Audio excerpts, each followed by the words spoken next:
안녕하세요. 4-5 사무엘하 1장 1절부터 2장 11절까지 시편 19편부터 22편까지 말씀 함께 읽도록 하겠습니다. 사무엘하 1장입니다.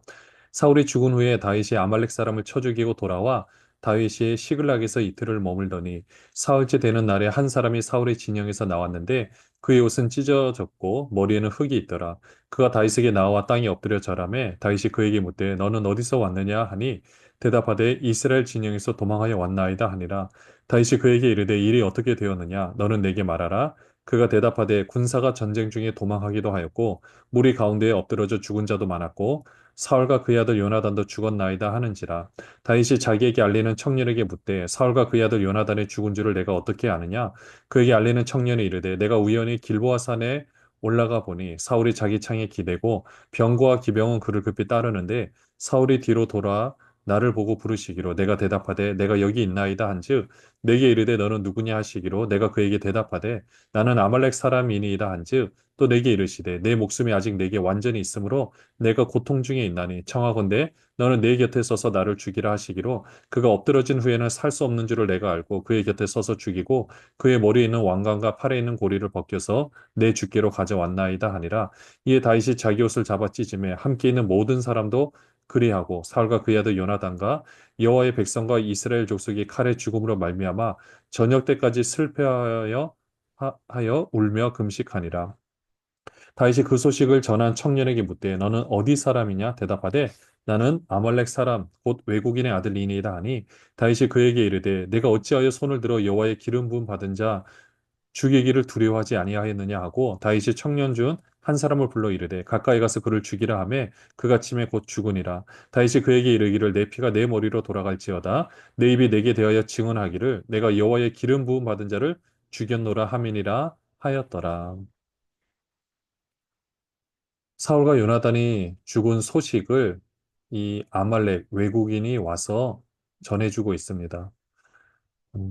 이 아말렉 사람, 이 외국인은 나름 이 소식을 전하면 다윗이 기뻐할 거라고 생각을 했는데 다윗은 기뻐하기보다는 오히려 슬픔과 비통에 잠기게 되고 그의 옷을 찢고 그와 함께한 부하들도 함께 옷을 찢었다라고 기록을 하고 있습니다. 11절에 보시면 다윗이 자기 옷을 잡아 찢으며 함께 있는 모든 사람도 그리하고 그 슬픔으로 죽은 슬픔으로 말미암아 저녁 때까지 슬퍼하며 울며 금식했다라고 기록을 합니다.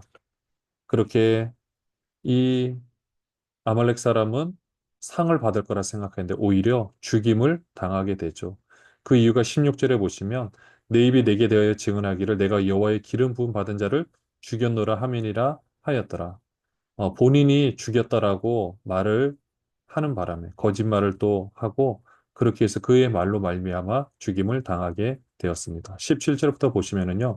다윗이 이 슬픈 노래로 사울과 그의 아들 요나단을 조상하고 명령하여 그것을 유다 족속에게 가르치라 하였으니 곧 활 노래라 야살의 책에 기록되었으되 이스라엘아 내 영광이 산 위에서 죽임을 당하였도다 오호라 두 용서가 엎드러졌도다 이 일을 가드에도 알리지 말며 아스글론 거리에도 전파하지 말지어다 블레셋 사람들의 딸들이 즐거워할까 할례 받지 못한 자의 딸들이 계가를 부를까 염려로다 길보아 산들아 너희 위에 이슬과 비가 내리지 아니하며 재물 낼 밭도 없을지어다 거기서 두 용사의 방패가 버림바 됨이니라 곧 사울의 방패가 기름 부음을 받지 아니함 같이 됨이로다 죽은 자의 피에서 용사의 기름에서 요나단의 활이 뒤로 물러가지 아니하였으며 사울의 칼이 헛되이 돌아오지 아니하였도다 사울과 요나단이 생전에 사랑스럽고 아름다운 자이러니 죽을 때에도 서로 떠나지 아니하였도다 그들은 독수리보다 빠르고 사자보다 강하였도다. 이스라엘 딸들아 사울을 슬퍼하여 울지어다. 그가 붉은 옷으로 너희에게 화려하게 입혔고 금 놀이거를 너희 옷에 채웠도다.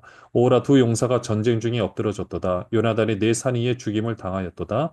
내 형 요나단이여 내가 그들을 애통하면 그대는 내게 심히 아름다움이라. 그대가 나를 사랑함이 기이하여 여인의 사랑보다 더하였도다. 오호라 두 용사가 엎드러졌으며 싸우는 무기가 망하였도다 하였더라. 다윗은 사울과 그 요나단의 죽음을 조가로 만들어서 그들을 기념하게끔 했습니다. 18절에 보시면 활 노래라 야살의 책에 기록되었으되 유다 족쇄에게 이 노래를 가르쳤고요. 그 내용이 쭉 나와 있는데 사울을 향해서도 용사라 말하고 요나단을 향해서도 용사라 말하면서 그 두 용사에 대해서 슬퍼한다고 그들의 죽음을 슬퍼한다라고 이야기를 합니다. 특별히 26절에 요나단에 대해서는 내 형 요나단이여 내가 그들을 애통함은 그들은 내게 심히 아름다움이라. 여인을 사랑하는 것보다도 요나단을 더 사랑했다라고 표현을 하고 있습니다. 그만큼 그 우정이 끈끈하고 음, 깊었다라는 것을 말해주고 있죠. 네. 2장부터 보시면은요.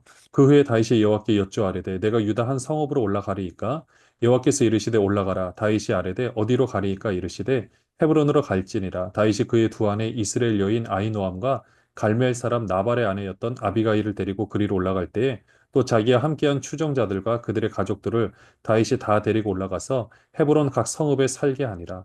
유다 사람들이 와서 거기서 다윗에게 기름을 부어 유다 족속의 왕으로 삼았더라. 어떤 사람이 다윗에게 말하여 이르되 사울을 장사한 사람은 길르앗 야베스 사람들이니이다 하매 다윗이 길르앗 야베스 사람들에게 전령들을 보내 그들에게 이르되 너희가 너희 주 사울에게 이처럼 은혜를 베풀어 그를 장사하였으니 여호와께 복을 받을지어다 너희가 이 일을 하였으니 이제 여호와께서 은혜와 진리로 너희에게 베푸시기를 원하고 나도 이 선한 일을 너희에게 갚으리니 이제 너희는 손을 강하게 하고 담대히 할지어다 너희 주 사울이 죽었고 또 유다 족속에 내게 기름을 부어 그들의 왕으로 삼았음이니라 하니라.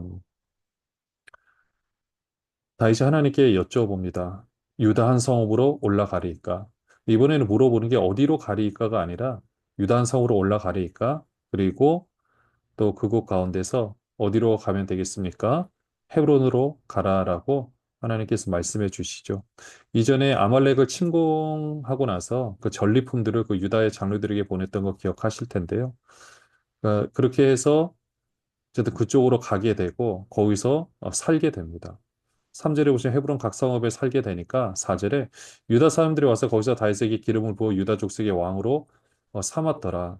그러니까 이 구절은 이제 앞으로 전개되는 과정 가운데 좀 살펴봐야 되는데 와, 이렇게 기쁜 마음으로 주었는가를 이제 좀 볼 필요가 있습니다.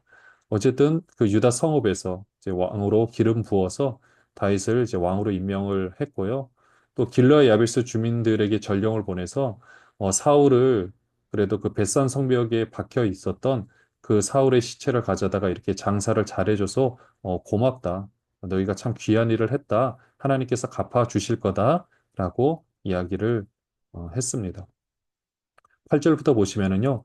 사울의 군사령관 네레 아들 아브넬이 이미 사울의 아들 이스보셋을 데리고 마하나임으로 건너가 길르앗과 아술과 이스라엘과 에브라임과 베냐민과 온 이스라엘의 왕으로 삼았더라. 사울의 아들 이스보셋이 이스라엘 왕이 될 때에 나이가 40세이며 두 해 동안 왕위에 있으니라.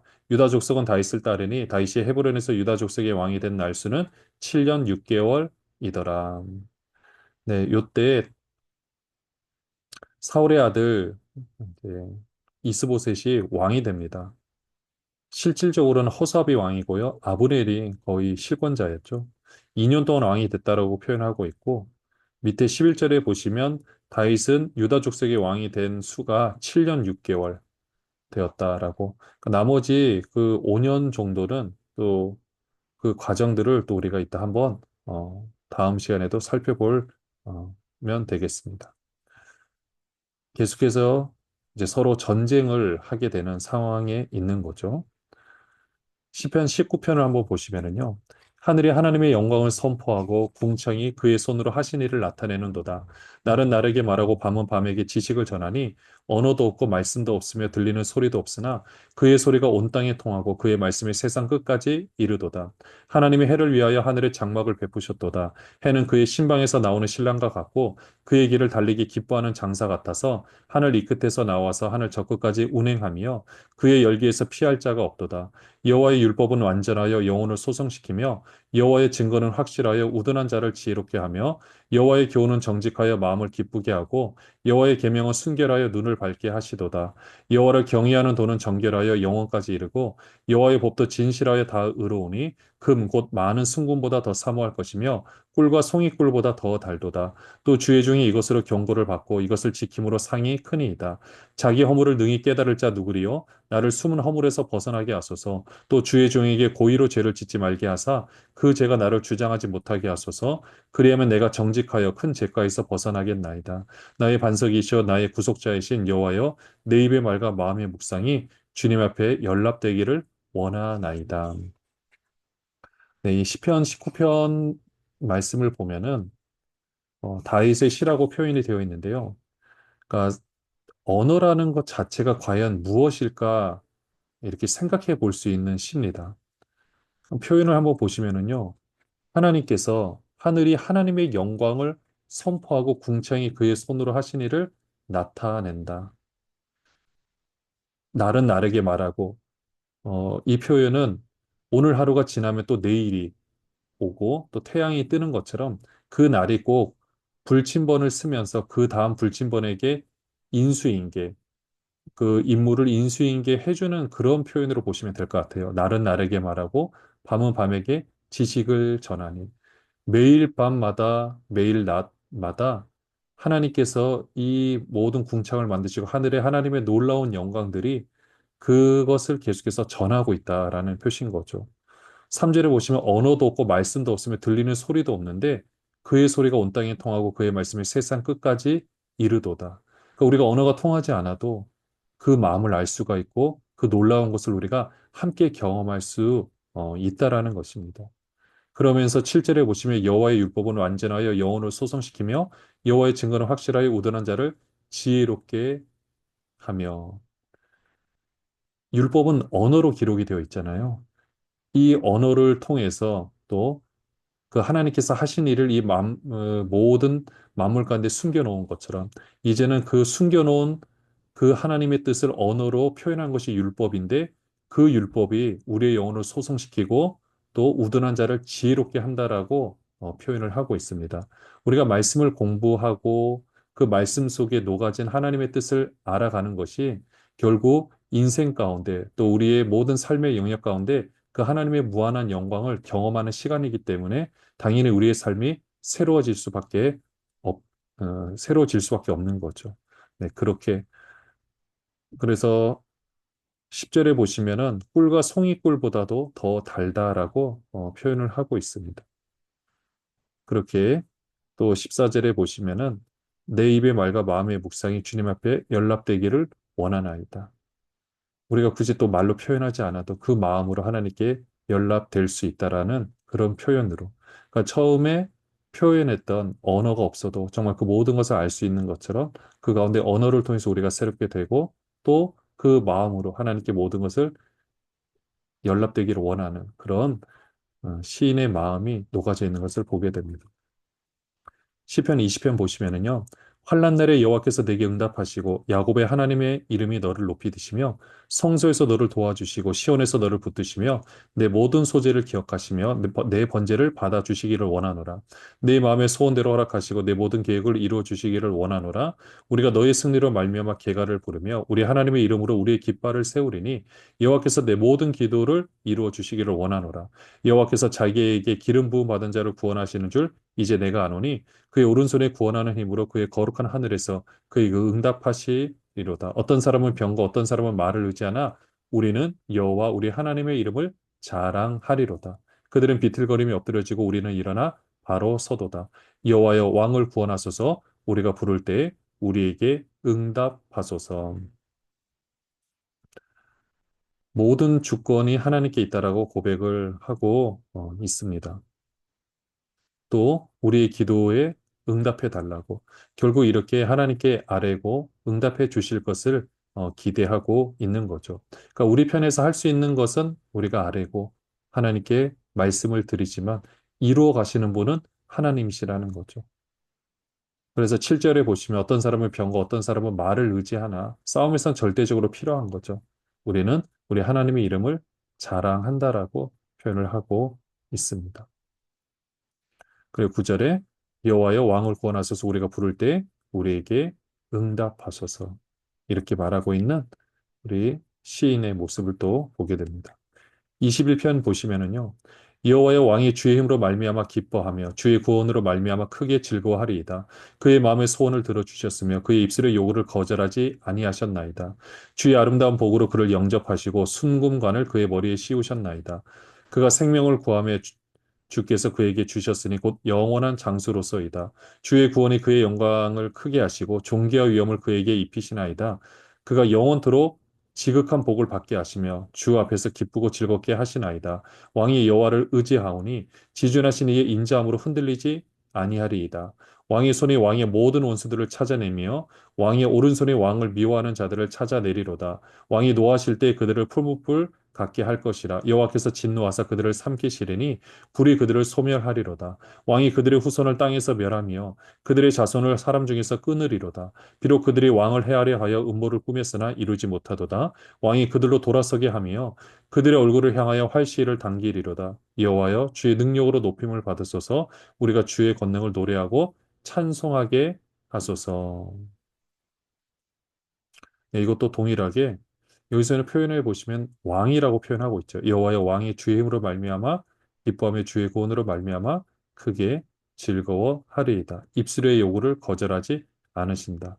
또 7절에도 보시면 왕, 네, 계속해서 왕이 나오고 있어요. 왕이 여호와를 의지하오니 지존하시의 인자로 흔들리지 아니하리다. 왕의 손이 왕의 모든 원수들. 음, 지금 다윗이 헤브론의 왕으로서 어, 요 그때 이렇게 표현했던 것들을 그대로 이렇게 정리를 하고 있는 것을 보게 됩니다. 또 22편 보시면은요. 내 하나님이여 내 하나님이여 어찌 나를 버리셨나이까? 어찌 나를 멀리하여 돕지 아니하시오며 내 신음소리를 듣지 아니하시나이까? 내 하나님이여 내가 낮에도 부르짖고 밤에도 잠잠하지 아니하오나 응답하지 아니하시나이다. 이스라엘의 찬송 중에 계시는 주여 주는 거룩하시니이다. 우리 조상들이 주께 의뢰하고 의뢰하였으므로 그들을 건지셨나이다. 그들이 주께 부르짖어 구원을 얻고 주께 의뢰하여 수치를 당하지 아니하였나이다. 나는 벌레요 사람이 아니라 사람의 비방거리요 백성의 조롱거리니이다. 나를 보는 자는 다 나를 비웃으며 입술을 삐죽거리고 머리를 흔들며 말하되 그가 여호와께 의탁하니 구원하실 걸 그를 기뻐하시니 건지실 걸 하나이다. 오직 주께서 나를 모태에서 나오게 하시고 내 어머니의 젖을 먹을 때 의지하게 하셨나이다. 내가 날 때부터 주께 맡긴 바 되었고 모태에서 나올 때부터 주는 나의 하나님이 되셨나이다. 나를 멀리하지 마옵소서. 환란이 가까우나 도울 자 없나이다. 많은 항소가 나를 에워싸며 바산의 힘센 소들이 나를 둘러쌌으며 내게 그 입을 벌림이 찢으며 부르짖는 사자 같으니이다. 나는 물같이 쏟아졌으며 내 모든 뼈는 어그러졌으며 내 마음은 밀랍 같아서 내 속에서 녹았으며 내 힘이 말라 질그릇 조각 같고 내 혀가 입천장에 붙었나이다.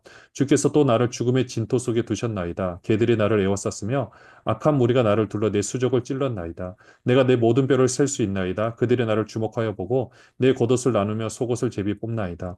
여호와여 멀리하지 마옵소서. 나의 힘이시여 속히 나를 도우소서. 내 생명을 칼에서 건지시며 내 유일한 것을 개의 세력에서 구하소서. 나를 사자의 입에서 구하소서. 주께서 내게 응답하시고 들소의 뿔에서 구원하셨나이다. 내가 주의 이름을 형제에게 선포하고 회중 가운데 주를 찬송하리이다. 여호와를 두려워하는 너희여 그를 찬송할지어다. 야곱의 모든 자손이여 그에게 영광을 돌릴지어다. 너희 이스라엘 모든 자손이여 그를 경외할지어다. 그는 공고한 자의 공고를 멸시하거나 싫어하지 아니하시며 그의 얼굴을 그에게서 숨기지 아니하시고 그가 울부짖을 때에 들으셨도다. 큰 회중 가운데서 나의 찬송은 주께로부터 온 것이니 그를 경외하는 자 앞에서 나의 선을 갚으리이다. 겸손한 자는 먹고 배부를 것이며 여호와를 찾는 자는 그를 찬송할 것이라. 너희 마음은 영원히 살지어다. 땅의 모든 끝이 여호와를 기억하고 돌아오며 모든 나라의 모든 족속이 주의 앞에 예배하리니 나라는 여호와의 것이요 여호와는 모든 나라의 주제심 이로다. 세상의 모든 풍성한 자가 먹고 경배할 것이요 진토 속에서 내려가는 자 곧 자기 영혼을 살리지 못할 자도 다 그 앞에 절하리로다. 후손이 그를 섬길 것이요 대대 주를 전할 것이며 와서 그의 공의를 태어날 백성에게 전하며 주께서 이를 행하셨다 할 것이로다. 네, 이 시를 보시면은 처음에 내 하나님이여 내 하나님이 어찌 나를 버리셨나이까. 이건 나중에 예수 그리스도께서 십자가에서 이렇게 하신 말씀과 비슷하죠. 이 내용들을 보면은 꼭 메시아가 이 고난을 받을 때 이 말씀을 꼭 인용하는 것처럼 또 그렇게 표현을 하고 있는 것을 보게 됩니다. 예수님들 기도를 하셨을 때 왜 나를 버리셨나이까? 사실 누가 아들을 버리고 싶겠습니까? 네, 그런 것처럼 지금 다윗은 네, 힘들고 어려운 상황 가운데서 이렇게 표현을 하고 있습니다. 그러면서도 3절에 보시면 이스라엘의 찬송 중에 계시는 주여 주는 거룩하시니이다. 버리신 것 같지만 그래도 우리 이스라엘의 찬송 중에 거하고 있다라고 지금 다윗이 표현을 하고 있죠. 그러니까 내 개인의 삶 가운데서 내가 원하는 기도 제목이 이루어지지 않는다 할지라도 하나님이 계시지 않는 것이 아니라 우리의 찬송, 우리 예배, 우리의 모든 삶 가운데 하나님께서 함께하고 계심을 보게 됩니다. 또 6절에 보시면 나는 벌레요 사람이 아니라 사람의 비방거리요 백성의 조롱거리니이다. 잠언에서도 비슷한 표현이 있죠. 근데 7절 보시면 이 표현을 잘 보셔야 되는데 나를 보는 자는 다 나를 비웃으며 입술을 삐죽거리고 머리를 흔들며 말하되 예수님께서 십자가에 못 박히실 때 그 십자가를 바라보며 저주의 죽음을 바라보며 사람들이 입술을 삐죽거리고 머리를 흔들면서 말했다는 기록이 나오거든요. 근데 8절에도 보시면 그가 여호와께 의탁하니 구원하실 것 그를 기뻐하시니 건지실 걸 하나이다. 마치 사람들이 십자가에서 내려오라. 그러면은 내가 너를 당신을 믿겠습니다. 라고 하는 것과 마찬가지죠. 아니 하나님께 구했는데 왜 당신은 왜 십자가에서 못 박혀 죽여야 됩니까? 하나님이 능력이 없으신가요? 이게 사실 보통 사람들이 던지는 질문이기도 하고 우리가 던지는 질문이기도 하죠. 왜 우리가 기도를 했는데 응답하지 않으셨습니까? 라고 해서 하나님을 떠나는 사람들이 있고 또 우리도 때로는 우리의 기도에 응답하지 않는 것 같아서 꼭 나를 버린 것 같아서 힘들어할 때가 있죠. 여러분들 그럴 때마다 이 시를 통해서 여러분들의 마음이 정말 하나님께 그대로 좀 위로함을 받는 시간이 되면 좋겠습니다. 우리 주님께서도 이미 이 길을 걸어 가셨다라는 것을 또 인정하고 우리도 함께 고백해 보면 좋겠죠. 네.